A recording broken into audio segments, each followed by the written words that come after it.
Hai semua, apa khabar? Sekali lagi saya Mahadewan, seorang peguam beramal di Tetuan J.D. Farid dan Jamil.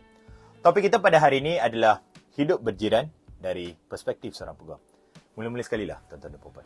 Sebelum saya teruskan, ramai yang mungkin akan tertanya-tanya apa kaitan hidup berjiran ni dengan undang-undang. Tapi saya nak tekankan di sini sebenarnya ada banyak kaitan.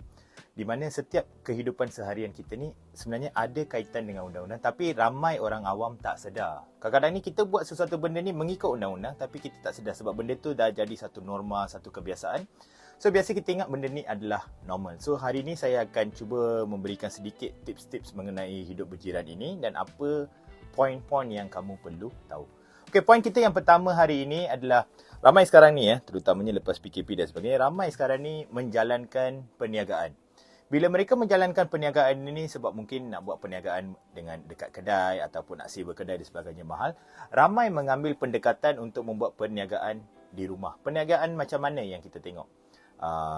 Mengasuh anak-anak, tadika, taska, gerai makanan dan sebagainya. Ini adalah semua perniagaan yang kita lihat dijalankan di kawasan perumahan, di rumah itu sendiri.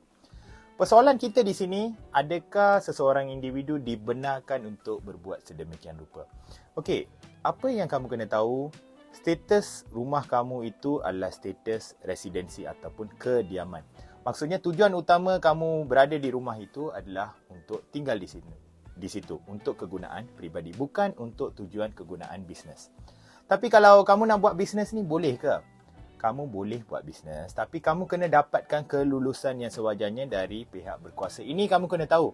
Kamu jangan, ramai yang beranggapan atau berpendapat bahawa okey, ini rumah saya, lantak saya lah, saya nak jual burger ke, saya nak buat apa dekat rumah saya, itu hal saya. Kenapa orang lain nak menyebut? Tak boleh. Kamu kena tahu, okey, saya bagi kamu contoh. Mungkin kamu ada gerai makanan di hadapan rumah kamu. Bila kamu buka gerai makanan ini, ramai orang lalu lalang, keadaan trafik meningkat, banyak kereta diberhentikan di tepi jalan untuk membeli makanan dan sebagainya. Adakah ini baik untuk residensi tersebut, untuk penduduk-penduduk di taman tersebut? Semestinya tidak, kerana keadaan trafik meningkat, parking dan banyak isu lain yang boleh dikaitkan.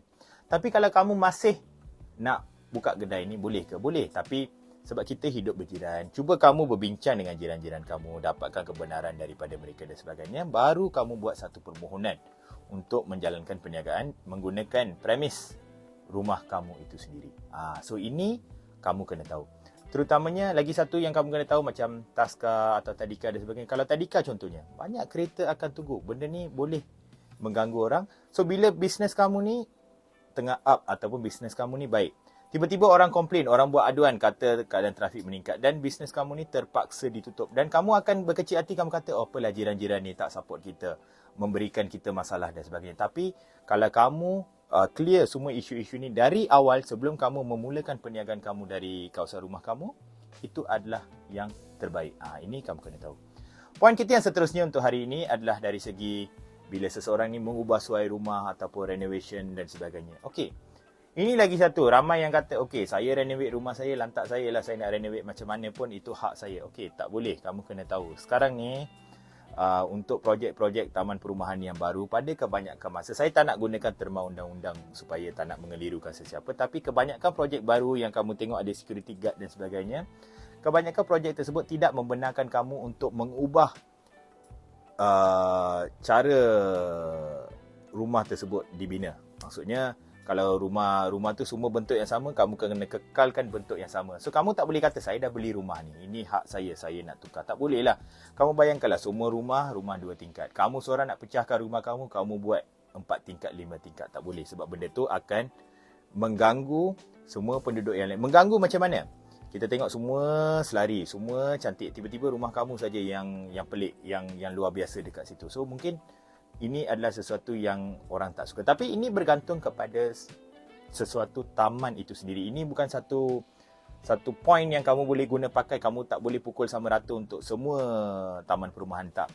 Ada setengah taman perumahan, terutamanya taman perumahan yang lama, tidak ada kekangan yang sedemikian rupa. So kalau kamu nak renovate, kamu nak pecahkan rumah tu completely, ataupun kamu nak pecahkan rumah tu seluruhnya atau menyeluruh dan kamu nak bina balik dari awal, kamu boleh buat. Tapi bila kamu buat renovation, kamu masih kena dapatkan kelulusan dari pihak berkuasa. Kerana kenapa? Ini adalah untuk faktor keselamatan dan kita kena tengok sama ada rumah ni cadangan yang kamu buat ini boleh diterima atau tidak. So kena ada arkitek yang bertauliah dan sebagainya terlibat untuk mendapatkan kelulusan ini. Lagi satu poin yang bila kita kata mengenai mengubah suai rumah ni sempadan. Bila kamu hidup berjiran, kamu kena tahu di mana sempadan rumah kamu itu, kamu kena tahu. Kadang-kadang ni mungkin kamu dah hidup berjiran dengan lama. Mungkin tembok rumah kamu tu dibina di antara rumah kamu dengan rumah jiran. So tembok tu dibina di tengah-tengah. Tapi mungkin kamu rasa tembok ni kamu tak suka, kamu nak pecahkan, kamu nak tukar kepada design yang lain. Kalau tembok tu berada di kawasan jiran kamu tak boleh pecahkan. Kamu kena dapatkan kebenaran daripada mereka. Ini kamu kena tahu. Kamu tak boleh kata, benda ni dah lama lah saya pecahkan, saya nak buat balik. Tak boleh, kamu kena dapatkan kebenaran. Tapi kalau kamu bina tembok tu dalam perimeter rumah kamu, dalam persekitaran kamu, dalam sempadan kamu nak buat apa, itu lantak kamu lah. So kadang-kadang tu sebab tu kita kadang-kadang ada jiran-jiran yang tak boleh bersetuju dengan tembok tu.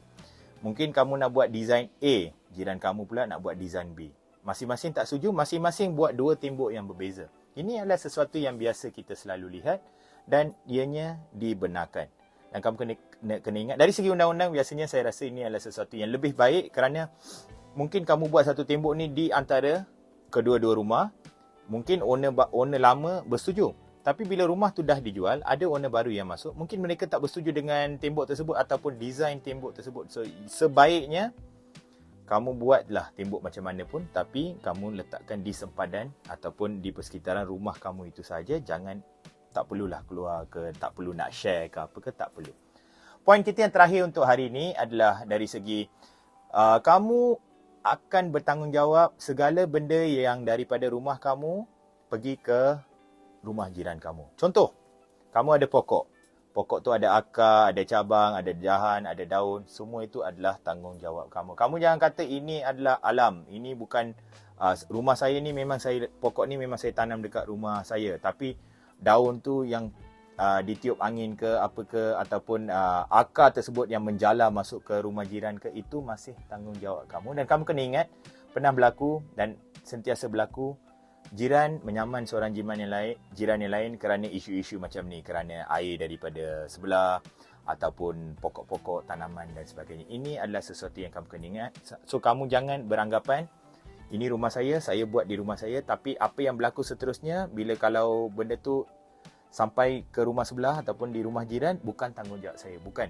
Benda tu masih menjadi tanggungjawab kamu. So kalau kamu ada pipe air daripada kamu cuci rumah, air daripada rumah kamu pergi ke rumah jiran, mengotorkan rumah jiran, masih menjadi tanggungjawab kamu dari segi undang-undang. Ini kamu kena tahu. Sekian saja daripada saya. Semoga apa yang saya sampaikan hari ini dapat sedikit sebanyak membantu tuan-tuan dan puan-puan untuk memahami sedikit sebanyak mengenai konsep hidup berjiran ini dari perspektif seorang peguam. Macam biasa, jika ada sebarang pertanyaan, sila ajukan. Saya akan cuba yang terbaik untuk menjawab. Dan semoga kita berjumpa lagi dalam episod yang akan datang. Terima kasih.